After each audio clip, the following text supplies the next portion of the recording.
Saludos a todos, estamos en el día 12, seguimos con el Catecismo Católico, Catecismo Leído, día 12, 2 de 2, primera parte, segunda sección, capítulo tercero, punto 377 al 396. En el nombre del Padre, y del Hijo, y del Espíritu Santo. Amén. Padre nuestro que está en el cielo, santificado sea su nombre. Venga a nosotros su reino, hágase su voluntad en la tierra como en el cielo. Denos hoy nuestro pan de cada día, perdone nuestras ofensas, como también nosotros perdonamos a los que nos ofenden. No nos deje caer en tentación, y líbranos del mal. Amén. Punto 377. El dominio del mundo que Dios había concedido al hombre desde el comienzo se realizaba ante todo dentro del hombre mismo como dominio de sí.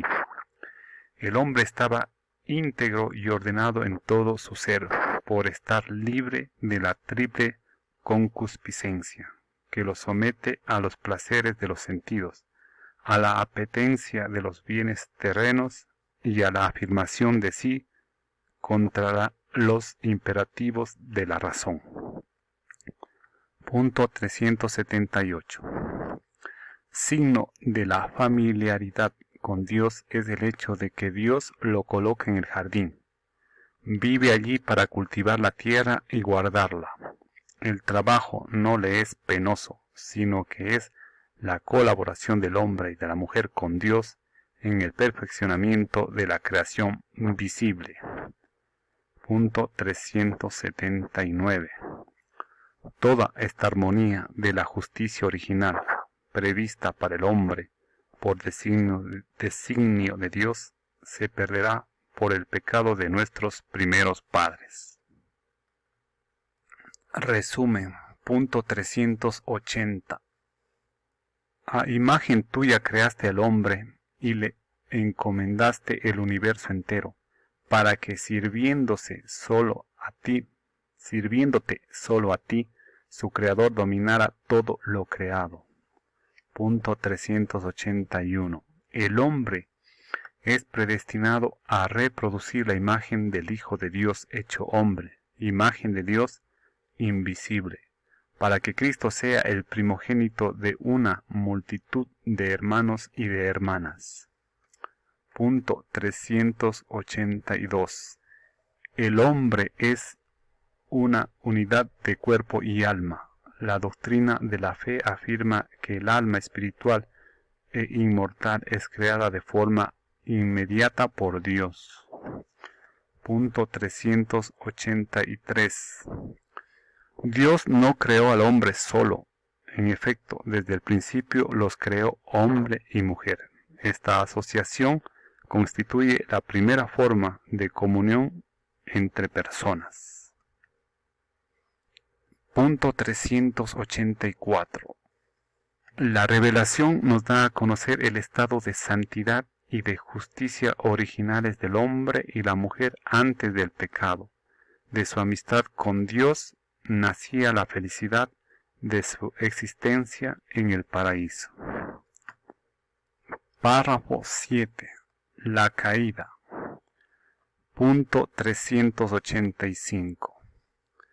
Dios es infinitamente bueno y todas sus obras son buenas. Sin embargo, nadie escapa a la experiencia del sufrimiento, de los males en la naturaleza, que aparecen como ligados a los límites propios de las criaturas, y sobre todo a la cuestión del mal moral. ¿De dónde viene el mal? Buscaba el origen del mal y no encontraba solución. Dice San Agustín, y su propia búsqueda dolorosa solo encontrará salida en su conversión al Dios vivo, porque el misterio de la iniquidad solo se esclarece a la luz del misterio de la piedad. La revelación del amor divino en Cristo ha manifestado a la vez la extensión del mal y la sobreabundancia de la gracia. Debemos, por tanto, examinar la cuestión del origen del mal del mal, fijando la mirada de nuestra fe en el que es su único vencedor. 1. Donde abunda el pecado, sobreabunda la gracia. La realidad del pecado. Punto 386. El pecado está presente en la historia del hombre. Sería vano intentar ignorarlo o dar a esta oscura realidad otros nombres. Para intentar comprender lo que es el pecado, es preciso en primer lugar reconocer el vínculo profundo del hombre con Dios, porque fuera de esta relación, el mal del pecado no es desenmascarado en su verdadera identidad de rechazo y oposición a Dios, aunque continúe pensando sobre la vida del hombre y sobre la historia. Punto 387. La realidad del pecado, y más particularmente del pecado de los orígenes, solo se esclarece a la luz de la revelación divina. Si el conocimiento que ésta nos da de Dios no se puede reconocer claramente el pecado y se siente la tentación de explicarlo únicamente como un defecto de crecimiento, como una debilidad psicológica, un error, la consecuencia necesaria de una estructura social inadecuada, etc. Solo en el conocimiento del designio de Dios sobre el hombre se comprende que el pecado es un abuso de la libertad que Dios da a las personas creadas para que puedan amarle y amarse mutuamente. El pecado original, una verdad esencial de la fe. Punto 388. Con el desarrollo de la revelación se va iluminando también la realidad del pecado. Aunque el pueblo de Dios del Antiguo Testamento conoció de alguna manera la condición humana a la luz de la historia de la caída narrada en el Génesis, no podía alcanzar el significado último de esta historia, que solo se manifiesta a la luz de la muerte y de la resurrección de Jesucristo. Es preciso conocer a Cristo como fuente de la gracia para conocer a Adán como fuente del pecado. El Espíritu Paráclito, enviado por Cristo resucitado, es quien vino a convencer al mundo en lo referente al pecado, revelando al que es su Redentor. Punto 389. La doctrina del pecado original es, por así decirlo, el reverso de la buena nueva de que Jesús es el Salvador de todos los hombres, que todos necesitan salvación y que la salvación es ofrenda a todos. Gracias a Cristo. La iglesia que tiene el sentido de Cristo sabe bien que no se puede lesionar la revelación del pecado original sin atentar contra el misterio de Cristo. Para leer el relato de la caída. Punto 390. El relato de la caída utiliza un lenguaje hecho de imágenes, pero afirma un acontecimiento primordial, un hecho que tuvo lugar al comienzo de la historia del hombre. La revelación nos da la certeza de fe de que toda la historia humana está marcada por el pecado original libremente cometido por nuestros primeros padres. 2. La caída de los ángeles. Punto 391. Detrás de la elección desobediente de nuestros primeros padres se halla una voz seductora opuesta a Dios que por envidia los hace caer en la muerte. La Escritura y la tradición de la Iglesia ven en este ser un ángel caído llamado Satán o Diablo.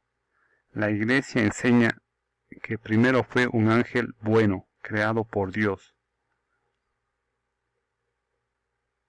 El diablo y los otros demonios fueron creados por Dios con una naturaleza buena, pero ellos se hicieron a sí mismos malos. Punto 392. La Escritura habla de un pecado de estos ángeles. Esta caída consiste en la elección libre de estos espíritus creados que rechazaron radical e irrevocablemente a Dios y su reino. Encontramos un reflejo de esta rebelión en las palabras del tentador a nuestros primeros padres: seréis como dioses. El diablo es pecador desde el principio, padre de la mentira. Punto 393. Es el carácter irrevocable de su elección, y no un defecto de la infinita misericordia divina, lo que hace que el pecado de los ángeles no pueda ser perdonado. No hay arrepentimiento para ellos después de la caída, como no hay arrepentimiento para los hombres después de la muerte. Punto 394. La Escritura atestigua la influencia nefasta de aquel a quien Jesús llama homicida desde el principio, y que incluso intentó apartarlo de la misión recibida del Padre. El Hijo de Dios se manifestó para deshacer las obras del diablo. La más grave en consecuencia de estas obras ha sido la seducción mentirosa que ha inducido al hombre a desobedecer a Dios. Punto 395. Sin embargo, el poder de Satán no es infinito, no es más que una criatura, poderosa por el hecho de ser puro espíritu, pero solo criatura. No puede impedir la edificación del reino de Dios, aunque Satán actúe en el mundo por odio contra Dios y su reino en Jesucristo, y aunque su acción cause graves daños de naturaleza espiritual e indirectamente incluso de naturaleza física, en cada hombre y en la sociedad, esta acción es permitida por la divina providencia, que con fuerza y dulzura dirige la historia del hombre y del mundo. El que Dios permita la actividad diabólica es un gran misterio, pero nosotros sabemos que en todas las cosas interviene Dios para bien de los que le aman. 3. El pecado original. La prueba de la libertad. Punto 396. Dios creó al hombre a su imagen y lo estableció en su amistad, criatura espiritual. El hombre no puede vivir esta amistad más que en la forma de libre sumisión a Dios. Esto es lo que expresa la prohibición hecha al hombre de comer del árbol del conocimiento del bien y del mal, porque el día que comieras de él, morirás. El árbol del conocimiento del bien y del mal evoca simbólicamente el límite infranqueable que el hombre en cuanto criatura debe reconocer libremente y respetar con confianza. El hombre depende del Creador, está sometido a las leyes de la creación y a las normas morales que regulan el uso de la libertad. Hasta aquí el punto 396. Continuaremos con el punto 397 en el próximo video. Gracias.